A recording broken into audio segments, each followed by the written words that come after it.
Good morning friends. આજે આપણે ધોરણ 9 ગુજરાતી માધ્યમ ઇંગ્લિશ પોએમ નંબર 1 ધ રિવરની વાત કરીશું. કવિતા સમજીએ એ પહેલાં ગ્લોસરી કેટલાક એમના હાર્ડવર્ડ્સ શબ્દ જોઈ લઈએ. Standard 9 poem number 1 the river. Sparkle, ચમકતી. OER એવો શબ્દ લખ્યો છે, એટલે એ મૂળ અર્થ ઓવર છે, ના પર અથવા ઉપર. પેબલ્સ, નાના નાના પથ્થરો, જેને આપણે કાંકરા કહીએ. થ્રુ, દ્વારા, માંથી. ફોલાઇઝ, વૃક્ષોના પાંદડા. ગ્લાન્સિંગ, જોવું, દ્રષ્ટિ કરવી, નજર કરવી. સ્વેલિંગ, વધતી, ઉભરાતી. રશ, પ્રવાહ, ધસારો જેને કહીએ. રફ, ખાડા ટેકરાવાળું. સ્મૂથ, સુવાળું, લીસું. લાઉડર, મોટો અવાજ, ઘૂઘવાટ કરતી. ફાસ્ટર, ઝડપી. બ્રેવલિંગ, મુશ્કેલીથી માર્ગ કરતી. સ્ટ્રગલિંગ, લીપિંગ, ઉછળતી કૂદતી. રોક, ખડક. સ્વીપિંગ, સાફ કરતી. ઇમ્પેસિયસ, આવેશમય. જોશયુક્ત, જેને જોશીલું પણ કહી શકીએ આપણે. જોશીલું. બ્રિમિંગ, છલકાતી. બ્રોડ, વિશાળ, પહોળી. ડીપ, ઊંડી. સ્ટીલ, શાંત. સીમિંગ, દેખાતી, લાગતી. મોશન, ગતિશીલ. ટેન્ડિંગ, વળેલું, ઝૂકેલું, નમેલું. ઓનવર્ડ્સ, તે તરફ. ઓશન, સમુદ્ર, દરિયો. મોર્ટલ પ્રાઇમ, નશ્વર દ્રેહ, એટલે કે મનુષ્યની જાત. હેડલોંગ, આવેશપૂર્વક. ડેશ, ઉત્સાહ. ઇટર્નિટી, શાશ્વત અથવા સનાતન સત્ય. હેડલોંગ, આવેશપૂર્વક. ડેશ એટલે ઉત્સાહ, અને ઇટર્નિટી એટલે શાશ્વતતા અથવા સનાતન સત્ય. હાર્ડ વર્ડ્સની વાત અહીં પૂર્ણ થાય. હવે આપણે કવિતાનો ભાવાનુવાદ જોઈએ, એનો સારાંશ જોઈએ. The river. કવિએ અહીં નદી વિશે વાત કરી છે, પરંતુ આ નદીની વાતની સાથે સાથે કવિએ મનુષ્ય જીવનના જે 4 મુખ્ય વર્ગ છે, એટલે કે જેને આપણે એની જે અવસ્થા છે, બાલ્ય અવસ્થા, યુવા અવસ્થા, આધેડ અવસ્થા અને વૃદ્ધાવસ્થા, આ 4 અવસ્થાઓની સરખામણી આ નદી સાથે કરી છે.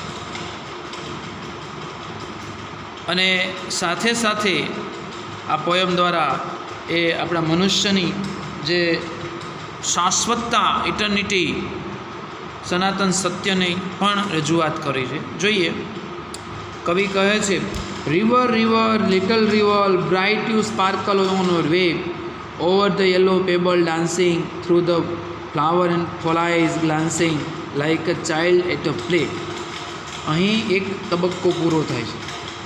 4 પંક્તિની અંદર કવિએ 4 વિભાગની અંદર કવિતા દર્શાવી.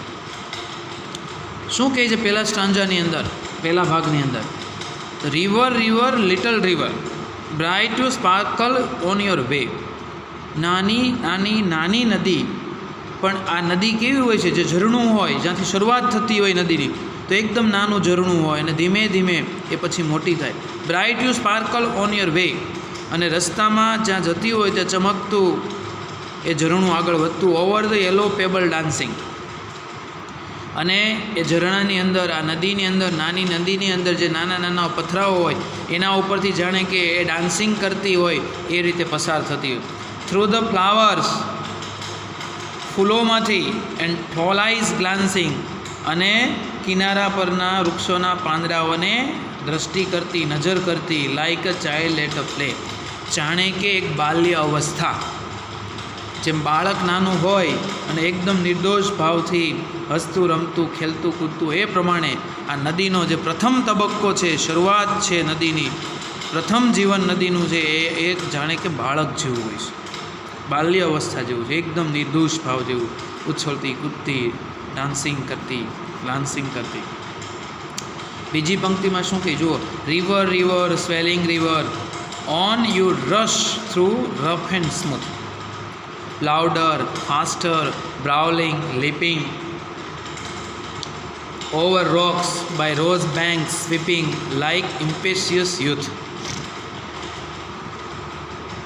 જેમ બાલ્ય અવસ્થા પૂરી થાય અને બાળક યુવાન બને તો એની અંદર એક પ્રકારનો જે જોશ આવેશ હોય, એ જ પ્રમાણે નદી જ્યારે ધીમે ધીમે આગળ વધતી જાય તો નદી પણ યુવાન બનતી જાય, એટલે કે વધતી જાય મોટી, કારણ કે એની અંદર બીજા નાના મોટા ઝરણાઓ મળતા જાય અને નદીનું વિશાળ સ્વરૂપ થાય. એટલે કવિ શું કહે, જો રિવર રિવર સ્વેલિંગ રિવર, નદી ખરી પણ કેવી વધતી જતી, ઉભરાતી જતી, કારણ કે પાણી એની અંદર વધતું જાય.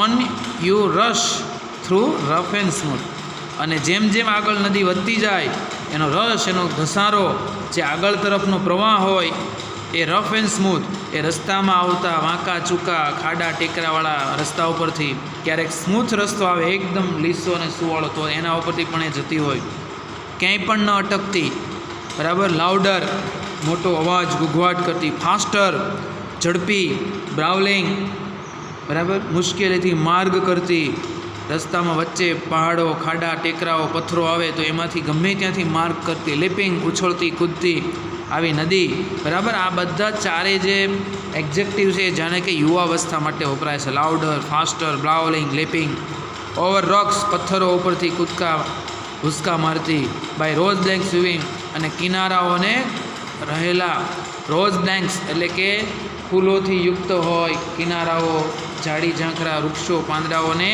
જાણે કે સાફ સફાઈ કરતી, એટલે કે બધાને ઘસડી લઈ જતી, લાઈક ઇમ્પેસિયસ યુથ, જાણે કે કોઈ યૌવન અથવા તો યુવાની. ત્રીજી પંક્તિની અંદર કવિ શું કહે જુઓ, river river brimming river broad and deep and still as time seeming still yet still in motion, tending onwards to the ocean just like a mortal pine.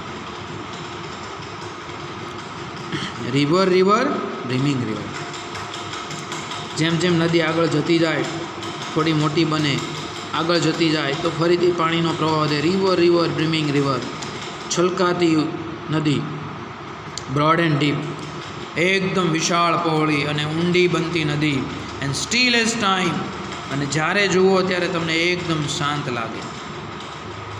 સીમિંગ steel, શાંત લાગતી, યેટ સ્ટીલ ઇન મોશન, છતાંય ગતિશીલ હોય એવી નદી. જ્યારે નદી પર્વતમાંથી નીકળતી હોય ત્યારે એકદમ ઉછળતી કૂદતી હોય, પણ જ્યારે જ્યારે એ નદી મોટી થઈ જાય અને વિશાળ પટની અંદર ખુલ્લા મેદાનમાં વહેતી હોય ત્યારે આપણને એકદમ શાંત હોય એવું લાગે, સ્થિર હોય એવું લાગે, પણ છતાંય ગતિશીલ હોય.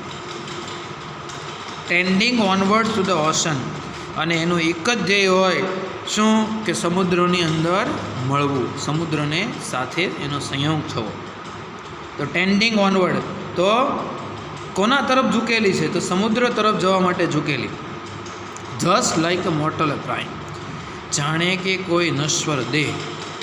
યુવાવસ્થા પછીની માણસની જે અવસ્થા છે એ આધેડ અવસ્થા આવે, અને આધેડ અવસ્થાની અંદર એ પછી ધીમે ધીમે મનુષ્યનું મન એ ઈશ્વરની ગતિ તરફ, ઈશ્વરની ભક્તિ તરફ હોય, અને એને આ સંસારનું સનાતન સત્ય સમજાઈ જતું હોય છે કે હવે અંતિમ શાંતિ તો ખરેખર આ બધી સંસારની માયાજાળમાં નથી, પરંતુ ઈશ્વરની પ્રાપ્તિમાં, ઈશ્વરની ભક્તિમાં, ઈશ્વરની શક્તિમાં રહેલી છે.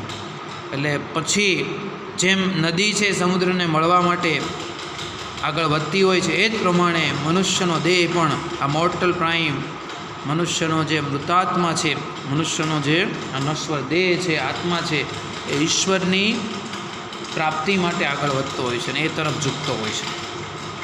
અને ચોથે ચરણ જેને આપણે વૃદ્ધાવસ્થા કહીએ, એ અવસ્થા પ્રમાણે river river headlong river down you dash into the sea, અને પછી આ આવેશપૂર્વક વહેતી નદી ડાઉન યુ ડેશ, એકદમ ઉત્સાહથી ધીમે ધીમે એ સમુદ્ર તરફ, અને સમુદ્રની સાથે એનું મિલન થાય છે. સી ધેટ લાઇન કેવા સમુદ્રની અંદર, કેવા દરિયાની અંદર, કેવા મહાસાગરની અંદર એનું મિલન થાય છે કે sea that line has never sounded, કે એ દરિયો કે જેની લાઇન, જેની બોર્ડર, જેની સીમા કોઈ નક્કી નથી. C that cell has never rounded, કે એ દરિયો, એ મહાસાગર કે જેની મુસાફરીનો કોઈ અંત નથી, કે એના ચારે બાજુ કોઈ રાઉન્ડ મારી શકે. આવો અનંત અથાગ એવો મહાસાગરની અંદર આ નદી છે એ ભળી જતી હોય છે, એનું મિલન થતું હોય.